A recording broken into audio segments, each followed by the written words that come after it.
en m'accompagnant en douceur avec Yeshua. Proverbe 20, verset 13. Vous y êtes? N'aime pas le sommeil. L'enfant là me bénit. Amen. N'aime pas le sommeil de peur que tu ne deviennes pauvre. Ouvre les yeux, tu seras rassasié de pain. Asseyez-vous, s'il vous plaît. Aujourd'hui, je vais parler de la discipline pour accomplir une vision. Premièrement, je vais parler de la discipline du sommeil. 2, la discipline du temps. Aujourd'hui, c'est comme à l'école, comme on est aussi à l'école. Amen. 2, la discipline du temps. 3, la discipline financière. 4, la discipline relationnelle. 5, la discipline de son corps, corporel, si ça se dit. 6, la discipline des yeux. 7, la discipline de la langue. Vous y êtes? 8, la discipline des oreilles. 9, la discipline des pensées. 10, la discipline du culte personnel. Amen. J'espère que j'aurai le temps de finir, mais si je ne finis pas, j'ai déjà enseigné tout ça sur Compassion TV, sur YouTube. Tout ça, je l'ai enseigné. Amen. Et que Dieu bénisse l'organisation, qui puisse proposer des thèmes sur la discipline. Amen. Souvent, lorsque les gens organisent des activités, ils évitent les thèmes profonds. Amen. Ils aiment seulement des thèmes exubérants, alors que c'est l'enseignement qui assoit l'Église. Amen. Alors, parlons de la discipline pour accomplir une vision dans le domaine du sommeil. Lorsque tu as une vision, tu dois te discipliner par rapport au coucher et au lever. Celui qui aime le sommeil, la Bible dit clairement qu'il deviendra pauvre. Celui qui aime le sommeil ne verra pas sa vision se réaliser et s'accomplir. Vous savez, lorsque Dieu a dit à Josué de conquérir Jéricho et de traverser la mer Rouge, la Bible nous dit qu'il s'est levé très tôt matin. Souvent, nous voyons le Jourdain qui s'ouvre, nous voyons Jéricho qui tombe, mais il y a eu un leader qui très tôt matin s'est réveillé. Sachez aussi que Jésus-Christ n'est pas ressuscité la nuit, il n'est pas ressuscité à midi. Jésus est ressuscité le matin. Le matin. Un homme qui aime son lit ne sera pas grand. Tous les grands hommes n'aiment pas leur lit. Tous les grands hommes ne dorment pas beaucoup. Aujourd'hui, l'homme le plus riche du monde, Elon Musk, quand il parle de ses journées, il dit qu'il travaille pendant 15 heures. 15 heures du temps. Tous les jours. 15 heures du temps. Ainsi, tu te rendras compte d'une chose, que les hommes qui ont un rêve sont empêchés de dormir par le rêve et par la vision. Je t'assure. Lorsque vraiment tu as une vraie vision, cette vision va te tourmenter et va t'empêcher d'aimer le lit. Elle te sortira du lit très tôt matin pour écrire, pour travailler, pour prier, pour sortir, pour lire. Une vraie vision te sort du lit. Un vrai visionnaire n'aime pas dormir. Il faut le forcer à dormir. Il faut dire, va dormir. Et va dormir. Non, tu es fatigué, va dormir. Déjà, par la gestion de ton sommeil, je peux savoir si tu seras grand ou tu seras petit. Non plus, je ne vous enseigne pas de ne jamais dormir, parce que même Jésus dormait. Mais ne fais pas du sommeil ton travail. Alléluia. Ne fais pas du sommeil ton travail. Tu ne peux pas passer 12 heures en train de dormir. Tu ne peux pas dormir à 0 heure et te réveiller à 12 heures tous les jours de ta vie. Tu peux faire ça si tu es malade ou si tu es en vacances. Mais tu ne peux pas faire de ça ta vie. Parce que déjà, si tu dors 12 heures du temps, mettons tu as vécu 50 ans sur cette terre, donc tu as dormi pendant 25 ans. Tu t'imagines? C'est-à-dire que tu es venu sur la terre pour dormir. La plupart des gens que je connaisse, qui sont grands, à 4 heures du matin, sont debout. 4 heures du matin. Chez moi, j'ai beaucoup d'animaux. J'ai remarqué que les animaux aussi se réveillent très tôt. Le coq, la poule, l'aigle, les paons, ils se réveillent très tôt. Et pendant que les animaux sont réveillés, il y a des hommes créés à l'image de Dieu qui dorment encore et qui disent « Je serai grand ». Vous devez savoir ceci déjà, que nous n'avons pas beaucoup de temps sur cette terre. Même vivre 120 ans, c'est peu. Tous les gens qui ont des grands rêves le sentent, n'est-ce pas?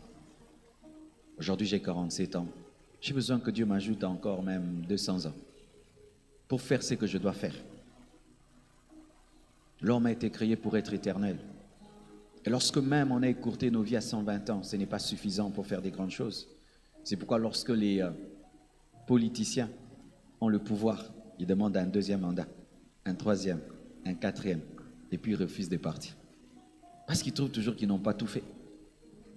Alors avec le peu de temps que Dieu te donne sur terre, tu dors 12 heures du temps. Certains, ils se réveillent à 8 heures, ils mangent, et puis ils vont encore dormir. Et tu es fatigué, pas fatigué de travailler, fatigué de dormir. Tu échoueras.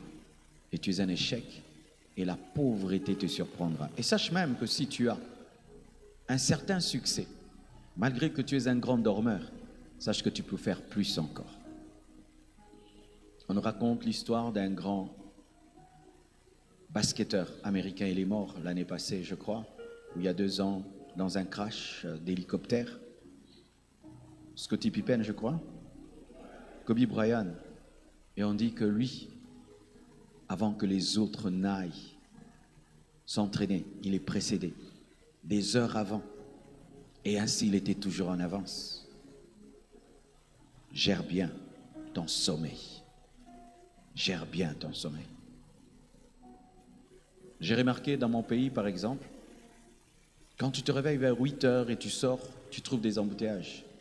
Et si tu devais quitter ta maison et faire seulement 30 minutes, tu vas faire 2 heures du temps pour arriver au travail. Mais ceux qui se réveillent à 3 heures du matin font 15 minutes. Pourquoi? Parce que celui qui se réveille à temps ne rencontre pas les embouteillages. Celui qui se réveille à temps, il a toute la maison pour lui et personne ne le distrait. Imagine, tu te réveilles à 3 heures du matin, qui va te déranger? Les hommes qui se réveillent à temps ont le monde à eux. Le monde est à eux, le quartier est à eux, la maison est à eux. Il n'y a pas beaucoup de perturbations quand tu te réveilles très tôt, parce que les gens qui te distraient sont toujours endormis. Toi qui dis que on m'empêche de prier, non, c'est parce que tu te réveilles tard.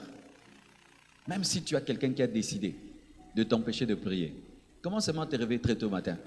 Il sera endormi pendant que tu prieras. Tu sais pourquoi on te distrait? Parce que tu te réveilles quand les distraits aussi sont réveillés.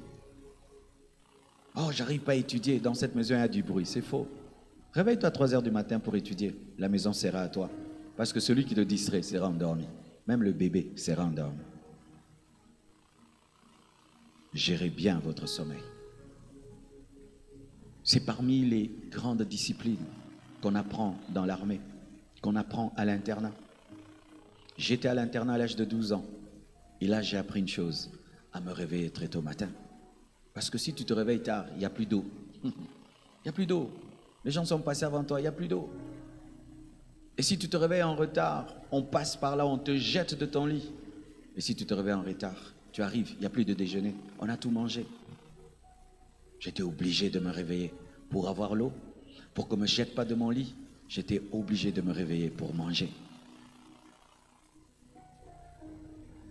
Si seulement tu manques ça dans ta vie, tu ne seras pas grand. Tu sais que te réveiller tôt, tu apprends à respecter le rendez-vous. Et tu sais qu'il y a des relations qu'on rate seulement parce qu'on n'est pas ponctuel. On te dit à 7 heures, tu viens à 7h30, la personne est partie. Mais si déjà tu te réveilles à 4 heures du matin, un rendez-vous de 7 heures, c'est quoi? C'est rien du tout, parce que déjà à 4 heures, tu t'es réveillé. Mais si tu as l'habitude de te réveiller à 10 heures, et je te fixe un rendez-vous à 6 heures du matin, ça va être une corvée pour toi. Mais si tu te réveilles à 4 heures du matin, tous les rendez-vous qu'on te fixera, tu pourras les respecter. Parce que c'est rarement qu'on nous fixe des rendez-vous à 4 heures du matin, n'est-ce pas? Parce que si quelqu'un te dit à 4 heures du matin, on se voit, tu vas croire que c'est la sorcellerie. Tu veux m'initier ou quoi? La plupart des rendez-vous, c'est après 5 heures, 6 heures, 7 heures. Même les écoles n'ouvrent pas 4 heures. Donc si tu te disciplines déjà à être quelqu'un qui se réveille à 4 heures, sache que tu seras grand.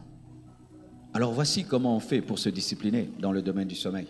Certains, ils ont des horloges au niveau de leur cerveau, au niveau de leurs esprits. C'est-à-dire quand ils disent, je vais me réveiller à 4 heures, ils se réveillent à 4 heures. À 6 heures, ils se réveillent à 6 heures. Mais d'autres, il faut une montre. Des fois, il faut l'alarme, ton téléphone. Tu règles ton téléphone pour qu'il te réveille à 4 heures. Alors, si tu es au début de cette discipline, voici ce qui arrive souvent. Quand ton téléphone va te réveiller à 4 heures, tu vas l'éteindre ou bien tu vas dire après. Alors moi, voici quand je m'établissais cette discipline, je mettrais réveil à 4 heures et puis 4h15, 4h30, 4h45. Comme ça, si ça me rate à 4 heures, 4h15, 4h30, et puis je me réveille quand même. Alléluia. Montre-moi ton téléphone et je saurai si tu es un homme discipliné. Les hommes disciplinés ont des alarmes dans leur téléphone. Jésus se réveillait très tôt matin. Avant que le soleil ne se lève, Jésus se levait. Et sachez que celui qui se lève en premier peut donner le nom à la journée.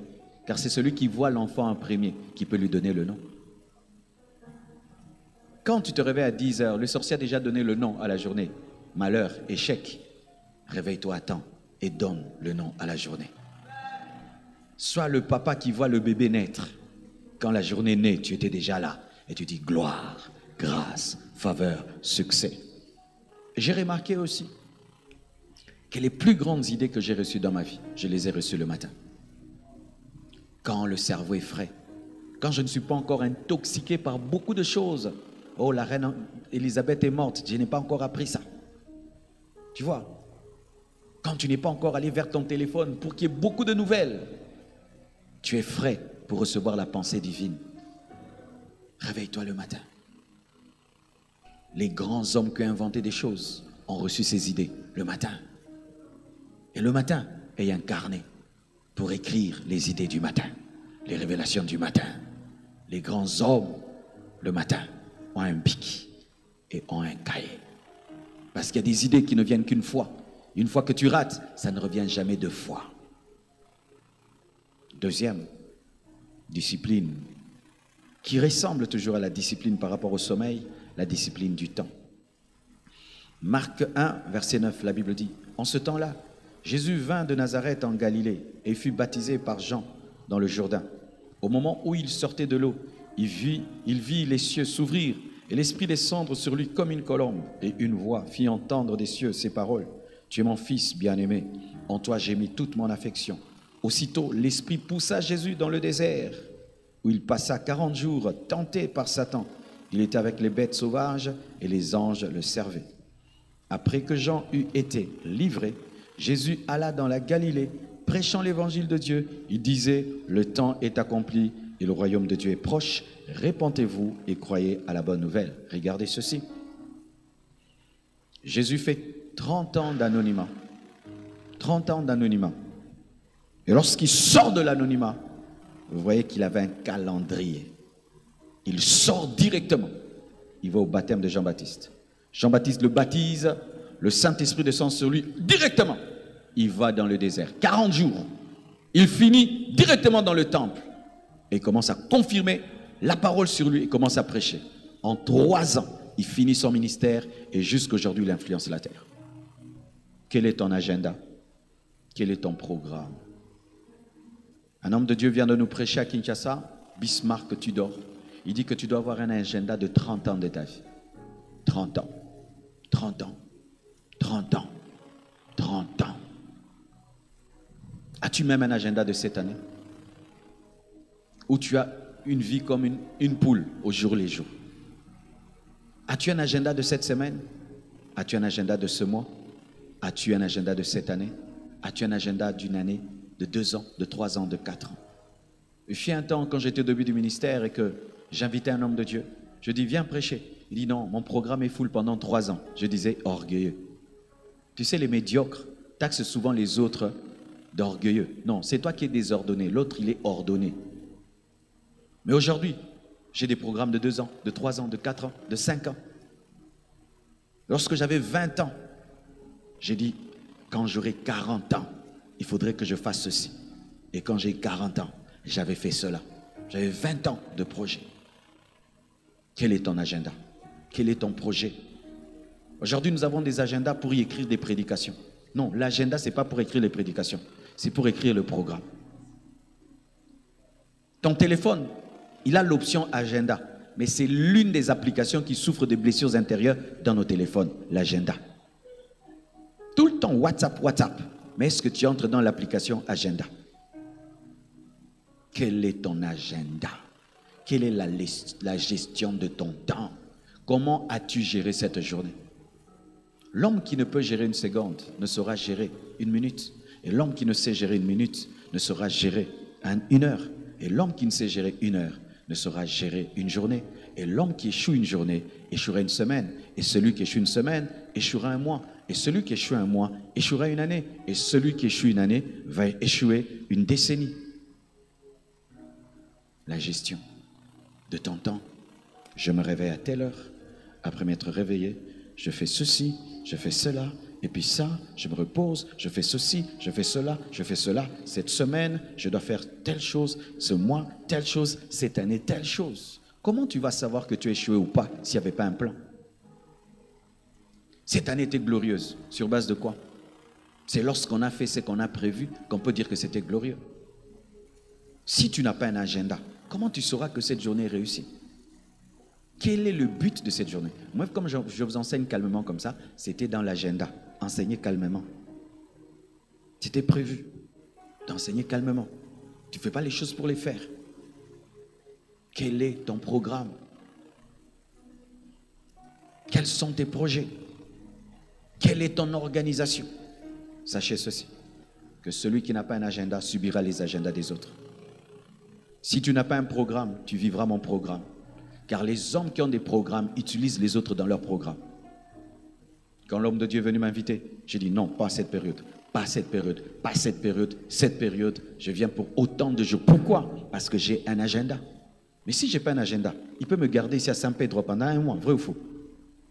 Vrai ou faux? Il peut dire, pasteur, après que tu aies prêché là, il y a telle église encore, et puis telle église encore, et puis telle église encore, et puis telle église, et puis je deviens habitant de Saint-Pedro. Comment on vous appelle les Saint-Pedro? Pétrucien. Pasteur Masson devient pétrucien. C'est quand tu vois quelqu'un, il va dans un voyage missionnaire, on lui dit, tu rentres quand? Je rentrerai, et je rentrerai. Il se marie, il fait des bébés là-bas, il rentre jamais. Mais il était allé en voyage missionnaire. Il n'avait pas d'agenda. Si tu ne peux pas subir l'agenda des autres, aie ton agenda. C'est pourquoi quand tu vas en Europe, les gens te disent, je te donne 30 minutes, je te donne 1 heure. Quand on cause, on dit, tu me donnes combien de temps? Parce qu'ils savent que tout le monde a un agenda. Mais nous, en Afrique, nous sommes des chronophages. Tu connais la chronophagie? Ce sont les gens qui mangent le temps des autres. Il vient te voir, il n'a rien à te dire, mais il est là. Il est là, il est là. Il parle de tout et de rien, mais il te bouffe le temps. Voici une stratégie pour les chasser. Regarde toujours la montre, regarde toujours la montre, regarde toujours la montre, regarde toujours la montre. Et si tu sens qu'il ne comprend pas ce langage-là, et si tu sens qu'il ne comprend pas le langage de regarder la montre, tu lui dis, je te libère. Comment? Oui, je te libère. Parce qu'en soi, il est prisonnier de sa médiocrité. Parce que lui-même ne sait pas pourquoi il est là. Les chronophages. Il te prend au téléphone 2 heures du temps. Tu sais ce que je fais? Je coupe. Je coupe, c'est tout. Tu parles.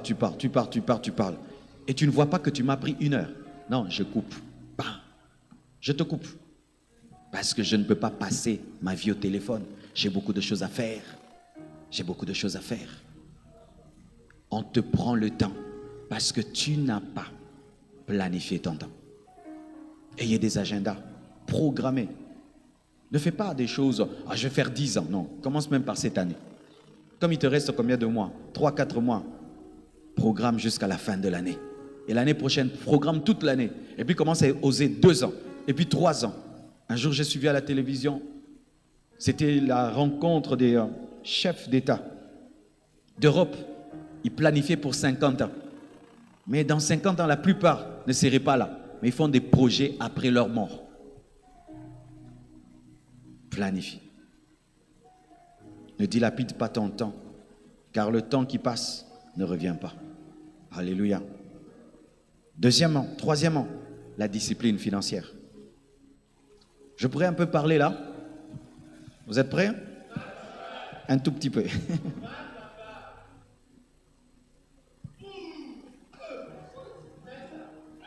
Jean 6, versets 11 à 13, la Bible dit: Jésus prit les pains, rendit grâce et les distribua à ceux qui étaient assis.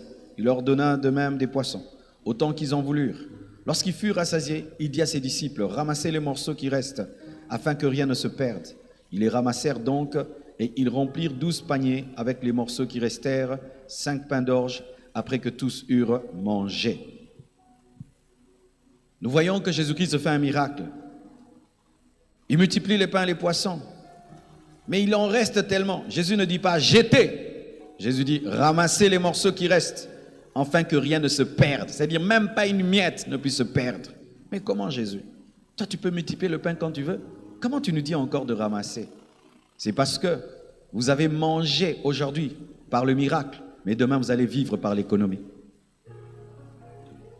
Vous avez mangé aujourd'hui par le miracle, mais demain c'est par l'économie. Ce n'est pas parce que j'ai la capacité de multiplier le pain que je vais toujours multiplier le pain. Demain je ne multiplie pas. Demain vous allez manger dans le dépôt.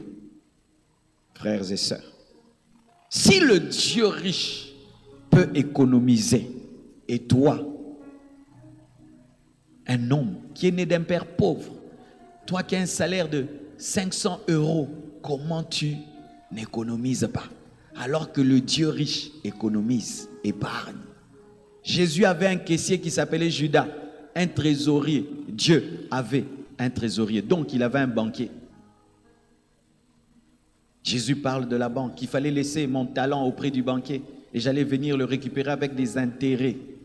La gestion de l'argent. Comment tu gères l'argent? J'ai remarqué ceci, que beaucoup d'Africains sont pauvres parce que nous n'avons aucun respect pour l'argent. Il y a des sommes que nous ne respectons pas. 10 € c'est rien, 20 € c'est rien, 1000 € c'est quelque chose. Mais 1000 € c'est quoi? C'est la sommation de plusieurs 1 €. Il faut que tu mettes ensemble 1001 € pour avoir 1000 €. Mais toi tu respecteras quand tu auras 1000, alors que si tu respectes 10, tu auras 1000. Aucun respect de l'argent. Tu n'as pas encore l'argent, mais tu as des mauvais projets pour l'argent. Et l'argent perd de toi. Quand j'aurai l'argent, je vais acheter un iPhone X. Après, tu n'auras rien. Et l'argent aura peur de toi. L'argent ne viendra pas. Parce que tu médites le mal contre l'argent. Comment tu gères l'argent? As-tu un compte en banque? As-tu un compte en banque? Et il y en a combien? Et tu gardes combien? Dans ce que tu gagnes, combien tu mets de côté et combien tu dépenses? Oui, je serai ministre de l'économie. Mais sois d'abord le ministre de l'économie de ta propre vie. Alléluia. Combien tu as comme salaire et combien tu mets dans les dépenses et combien tu mets dans les futilités? La gestion de l'argent. Est-ce que tu donnes ta dîme? Est-ce que tu donnes ton offrande? Comment tu veux que Dieu t'enrichisse alors que dans 100 €, tu es incapable de donner 10 €? Comment tu veux que Dieu t'enrichisse quand dans un salaire de 500 €, tu ne peux pas donner 50 € de dîme? Comment tu veux que Dieu t'enrichisse alors que dans le peu qu'il t'a donné, ce sont des miettes que tu mets dans les paniers d'offrande? Tu donnes des choses qui ne te touchent pas. J'ai remarqué ceci en Afrique. Dans le domaine des finances, il y a une chose qui appauvrit aujourd'hui les Africains. Ce sont des mariages qui coûtent cher pour rien.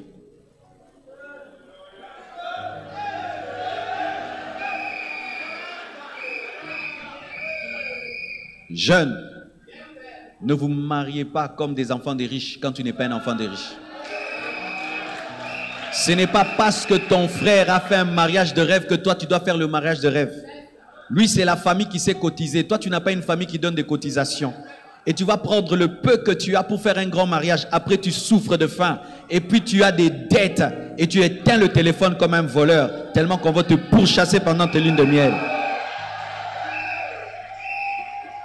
Arrêtez de faire des mariages. Vous invitez 500 personnes que vous ne connaissez pas. Faites des mariages avec 30 personnes. Vous n'êtes pas appelés à nourrir le monde entier. Et arrêtons de déranger les gens qui se marient lorsqu'ils ne nous invitent pas. La gloutonnerie. Pousse un jeune garçon de 20 ans à inviter 600 personnes et à nourrir tout un village, à nourrir des gens qu'il ne connaît pas. Et on doit se changer 3 fois, 4 fois dans la fête. Pourquoi faire? Et surtout les sœurs, nous au moins les vestes on les reporte 3 fois, 4 fois. Vous, vous portez une seule fois et tu achètes une robe blanche que tu vas porter une fois parce qu'après la taille va changer. Pourquoi vous achetez des robes blanches? Pourquoi vous achetez des voiles? Va louer. Et même, est-ce qu'on est obligé d'apporter des voiles pour se marier? Ça, ce sont les hommes qui ont établi cela. Oui, ce n'est pas écrit dans la Bible. Qu'il faut toujours l'anneau en or, ce n'est pas écrit dans la Bible. Tu peux même porter l'anneau en bois, en plastique. Et d'ailleurs, moi je dis, même s'il n'y a pas d'anneau, il y a le mariage. Ce n'est pas écrit dans la parole qu'il faut toujours l'anneau. Oh, il faut avoir des filles d'honneur. Tu n'as pas besoin de filles d'honneur. Tu dois t'habiller, habiller des filles, habiller des garçons. Et tout ça sur ta tête. Vaut mieux faire un mariage moins cher. Mais tu as l'argent pour acheter une maison, acheter une voiture, investir, épargner, que faire un mariage qui passe sur Instagram, sur Facebook. Donne-moi la main, hein? Amen. Ici seulement je vibre un peu et puis je redeviens calme. Je ne sais pas pour vous ici c'est comment, mais chez moi, dans mon pays, un jeune doit dépenser 10 000 $ pour se marier. 10 000 $. Alors que les salaires c'est 300, 100 $, 500 $. Comment il va faire? C'est pourquoi les gens se marient en retard. Mais en attendant, ils brûlent et ils ont des incendies. Dieu dit que celui qui brûle, qui se marie. Maintenant, qu'est-ce que le diable a fait? Il a dit que celui qui brûle trouve 10 000 $ et qui se marie. Et maintenant, le temps de trouver 10 000 $, des avortements et des impudicités dans les fiançailles. L'une des choses qui appauvrit l'Afrique, c'est le mariage. Dans mon pays, il y a la prédote, 1 000 $. 2, le mariage civil, 1 000 $. 3, la dot, 2 500 $. On demande même des télévisions, des écrans plasma, avec des précisions, Full HD 4K. Oui. Et maintenant, la fête, c'est 5 000 $. Maintenant, le jeune là gagne 500 $. Il va se marier comment? Et s'il arrive à voir ça, tout son argent va là-bas. Maintenant, ça fait des couples pauvres. Et quand les couples sont pauvres, le pays est pauvre comme les pauvres couples. Nous pouvons changer ça. Parce que ce sont des hommes comme nous qui les ont établis. On enlève la prédote. La dot redevient symbolique. Et c'est nous, les chrétiens, qui devons le faire. Moi, le jour que quelqu'un veut épouser ma fille, tu sais ce que je vais dire? Donne ce que tu veux. C'est tout. Donne ce que tu veux. Parce qu'on ne vend pas les enfants. Chers chrétiens, vous savez pourquoi l'Afrique ne change pas? C'est parce qu'on prie beaucoup. Mais on ne touche pas la culture. Nous-mêmes, nous sommes prisonniers de la culture malgré que nous prions. Alors voilà quand je dis ça. Toi, tu es dit que tu es chrétien. Tu te dis, mais ma fille, je l'ai habillée. S'il faut qu'on te dédommage tout ce que tu as fait pour ta fille, ça va coûter combien? Des millions. Alors, comme on ne peut pas vendre nos filles, donnons-les symboliquement. Mais voici le mystère qui est derrière. Lorsque tu donnes ta fille symboliquement, elle sera respectée. Mais si tu la vends, elle sera maltraitée.